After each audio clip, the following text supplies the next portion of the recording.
One Punch Man's S-Class heroes versus Solo Leveling's S-Rank hunters. This is something that was suggested so many times in my Sun Jin-Woo vs Saitama video. Obviously the two verses are very similar in so many ways, having an overpowered main character, comparable ranking systems, and generally a similar idea of fighting mysterious creatures. In this video, we try with the best of our abilities to dissect and analyze where every character falls in terms of strength to find out which group would be the more dominant between the two. But before that, make sure to join this channel's system before your heart stops by subscribing and turning the notification on for more of these versus matchup videos. Thank you.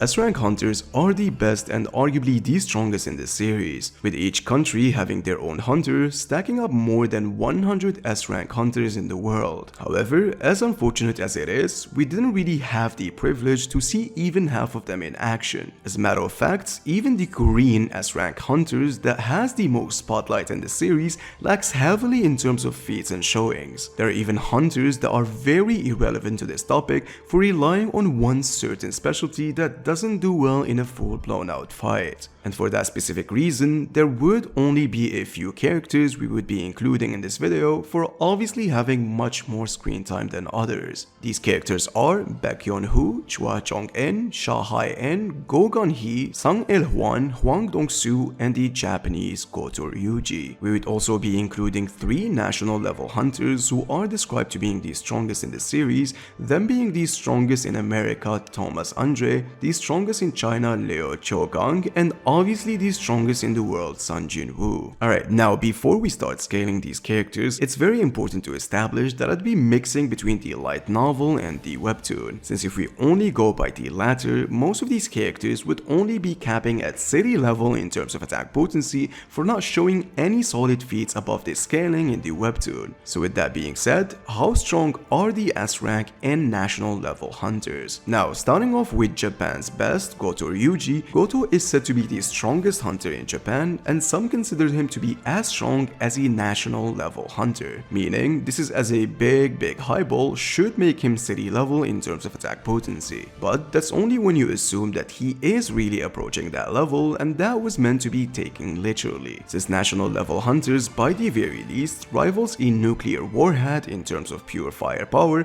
and possesses enough power to rival a country's military might. You see, if we go by that logic, then this means that Beru, the Ant King who completely low-diffed him, should be above city level in terms of attack potency. And every hunter that was completely manhandled by the Ant King, such as Hwang Dong-soo, Baekhyun-woo, Choi Jong, Ma Dong-wook, and Cha Hai-en, should all vastly be way below this line of scaling. However, that doesn't mean Beru is as strong as national level hunters only because he one-shotted Goto, since these guys obviously vary in strength. In fact, it was specifically stated that Ryuji, when it comes to strength and combat skills, is vastly inferior to Leo Chogang, who should be in the same tier as someone like Thomas Andre. So national level hunters, especially the top 2, are obviously way above city level in terms of attack potency. But how do we exactly estimate how strong national level hunters are, or anybody who narratively sits comfortably at that level? You see, in order to do this, we need to first take a look at how strong the monarchs are, and this is where we indulge in the territory of heavily mixing between the webtoons and the light novels, since as I said, if we only go by the former or the latter, we wouldn't really have a clear concrete estimation. Alright, so let's first start with the obvious fact that someone like the Beast Monarch in his last form was stated to wield enough power to destroy the planet while being nerfed for fighting in a world that isn't his. This planet is actually fortified by enough mana to eventually withstand the fights between the monarchs and the rulers, making them planetary plus level in terms of attack potency. This is slightly important since Thomas Andre actually contended with base Rakan to the point of the latter saying that he can feel victory slipping through his fingers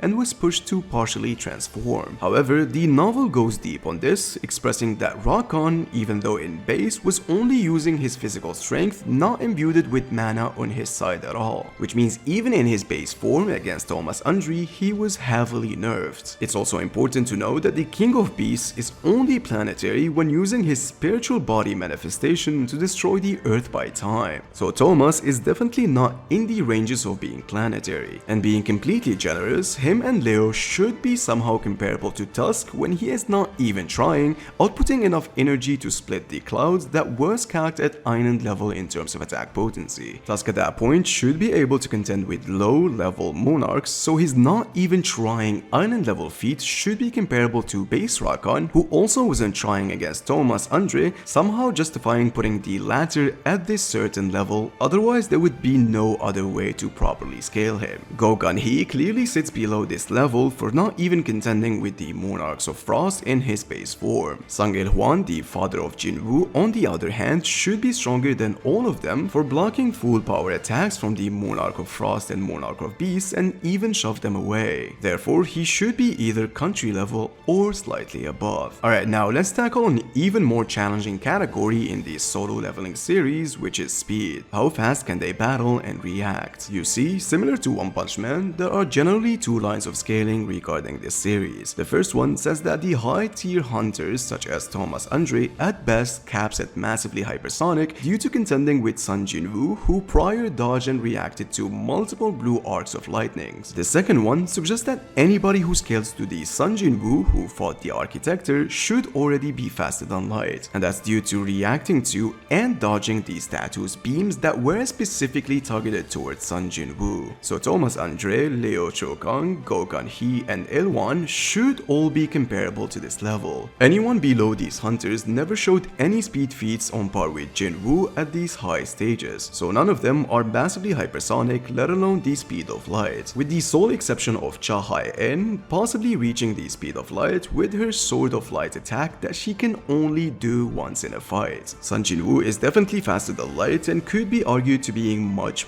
more than that. And with all of this being said, can these hunters ever hope to compete with the S-class heroes?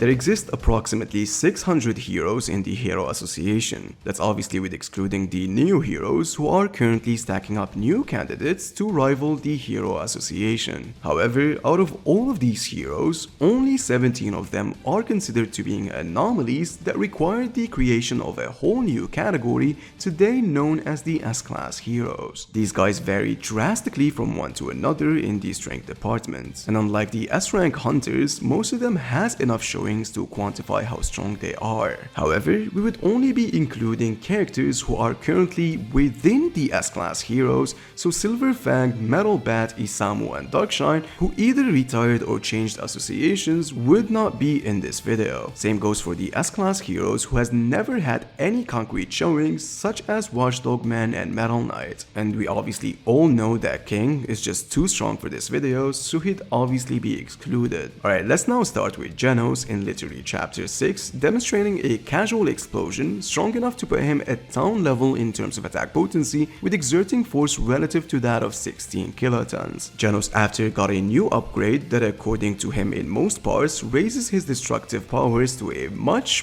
higher level, but was still not capable of killing the Deep Sea King with a direct punch paired with an explosion to the face that sent him flying blocks away. The same Deep Sea King later in the VGS got completely destroyed by upgraded Genos in the audiobooks, and then after give Genos 2 more upgrades and he was still compared to Tank Top Master in terms of strength, which means that Tank Top Master and possibly Big God for scaling relative to him should at least be Small City in terms of attack potency. Puri Puri Prisoner scales higher than this for being able to damage Psycho Orochi's bladed arms that clashed with Genos and Drive Knight's promoted Rook, which technically should place him around Large City to Mountain level in punching power. Zombie Man should be physically the weakest in the S-class heroes, being carried only by his busted ability to limitlessly regenerate, but he was also able to crack Carnage Kabuto's durability, and that should count for something. But for now, he should be around town to large town if we are being completely generous. Next, we go to the mid-tier of the S-class heroes. Starting off with Drive Knight, admittedly, this character is very hard to scale, since he only fought Neon, who is considered to be be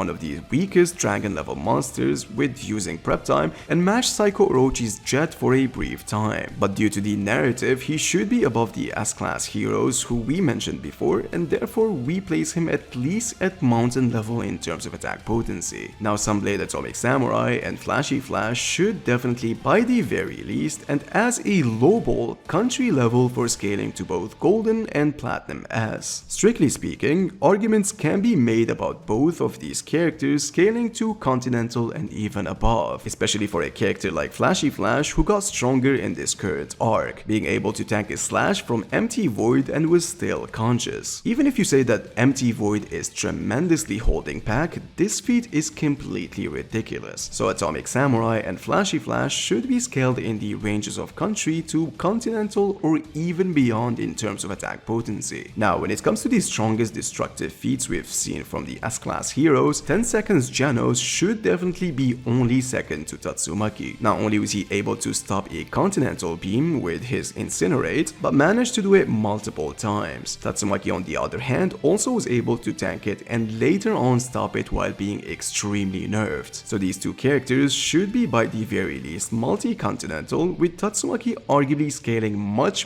higher due to showcasing supremacy over the Monster King Orochi. Alright, notice when I said that the best destructive feats comes from these two characters, I actually lied. Obviously, a character called Blast exists as the strongest hero we've seen aside from Saitama. Not only was he able to contend with Cosmic Fear Garu in his initial stages and currently fighting against Empty Void, but was also able to contain the energy of the Serious Punch Squared for a brief time that managed to wipe out multiple solar systems and possibly galaxies, which means in terms of destructive capacity and attack potency, he vastly outscales the S-class heroes. Now, when it comes to how fast these characters can react and fight in One Punch Man, there exist various calcs depicting nerfed Deep Sea King and Sonic moving at least at massively hypersonic plus speeds. And not only did characters like early Genos and Puri Puri Prisoner one-shot this monster or others on that level, they also have been fighting others who are narratively much stronger and faster. However, within the realm of demons, another fellow monster called Awakened Cockroach stated that he can indeed react and dodge at the speed of light. This would not be far-fetched since characters has been seen dodging lasers that were confirmed to have the properties of light, which means by using this logic, many characters would upscale to this and would be in the realm of faster than light speeds, with the high tier heroes such as Flashy Flash obviously operating at a much higher level being faster than light plus. However, if you don't want to account for the lasers meta and Awakened Cockroach statements for some reason, then most characters should scale from massively hypersonic plus to relativistic in terms of speed, with Flashy Flash obviously being much faster than light even when you don't account for lasers and Awakened Cockroach. And Blast should be much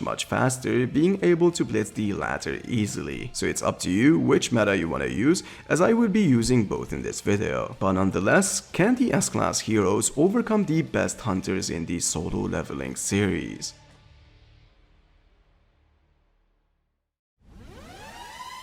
Now, solo leveling's hunters would fit perfectly in the One Punch Man verse. A lot of them would also be considered as anomalies and certainly be ranked as S-class heroes, at least when you take the light novel statements to not be hyperbolic. They're also very accustomed to fight beasts and other creatures, so being in the One Punch Man verse would pose no problems. However, unfortunately, when you don't include the strongest in both of these groups, the S-class heroes dominates pretty comfortably. I mean, there are arguments to be made about certain hunters defeating certain heroes, but the outcome would eventually favor the S-class heroes. Let's take Thomas Andre and Leo Shogang as an example. They can probably defeat characters like Puri Puri Prisoner, Tank Top Master, Pig God, and even Drive Knight pretty comfortably on a 1v1 battle. None of these heroes can contend with island level strikes, but can still be relative in speed if including both of the versus metas of dodging lasers. Sung Ed 1 assumably can match match with Flashy Flash and Sunblade Atomic Samurai's strength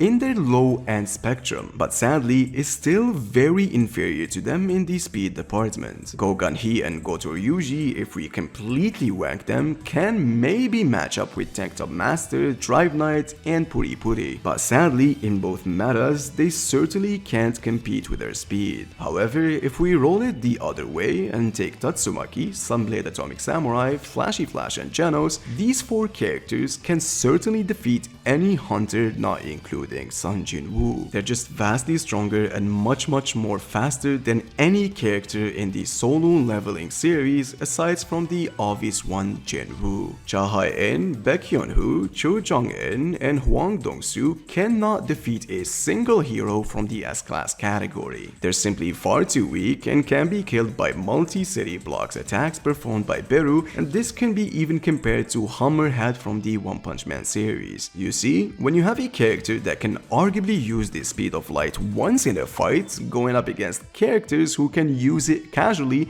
it would obviously be depressingly one-sided. Even Zombie Man, who is the physically weakest, can still tangle with these low S-rank hunters and never be killed by even the top tier characters aside from Sun Jin-woo. This would have gotten even more diabolical if we included characters like Metal Bat, Darkshine, and Silver Fang. So what I'm essentially saying here, if we do some sort of tournament and even give the hunters the best odds, more than half of the S-class heroes would come up victorious against the S-rank hunters. Things would be much more worse if they have to fight in a battle royale with Tatsumaki having the ability to one-shot every single hunter and turn them into nothingness. So if we don't include Blast and Sun Jin-woo, the S-class take this easily and it's not even close. However, Blast versus Sun Jin-woo would actually determine who will be the winner between these two groups if they fight in a battle royale. I've already talked about all the potential metas regarding Sun Jin-woo in this previous video that I suggest you go watch and check it out. Sun Jin-woo essentially has 2 different metas in the power scaling community. Either he should be large planetary plus, approaching star level, or by the very least universal. Statements in the new sequel of solo leveling called Ragnarok actually strengthened this meta by a long shot. Not only this, but he transcended time itself and managed to slow it down, almost stopping it. Some statements actually alludes to the fact that his speed is immeasurable. So if we take the first meta of Jinwoo being only large planetary, Blast should be able to win pretty comfortably. But if we go by the second meta that seems to be more logical nowadays, Blast shouldn't be able to defeat Jinwoo. Not only is he vastly inferior to him in every regard, but Jinwoo literally has the arsenal and the abilities to completely counter Blast. And when Blast loses this one, it doesn't matter how strong or weak the S-rank hunters are. Sun Jinwoo would definitely carry them to victory, since not only does he have 10 million soldiers, so essentially he doesn't need to fight himself, his top commanders also are as strong as low-level monarchs who are stated to being able to destroy the planet. So at the end of the day, the S-class heroes completely washes the S-rank hunters